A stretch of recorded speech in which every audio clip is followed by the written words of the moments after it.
Hello everyone, on March 17, Huawei officially released Huawei P50E smartphone powered by HarmonyOS 2.0 and Qualcomm Snapdragon 778 processor in China. For further improvements, the company is rolling out the first HarmonyOS software update for Huawei P50E that brings various new functionalities and optimizations. For your information, Huawei P50E smartphone's first update comes with HarmonyOS build version 2.0.1.130.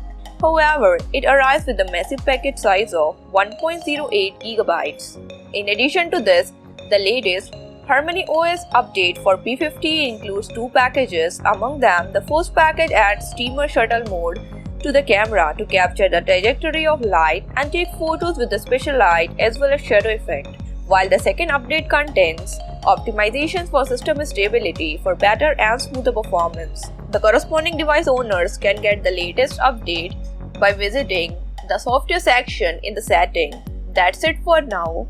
If you like this video, then give it a thumbs up, leave your thoughts in the comment section, and subscribe to our channel for more amazing content.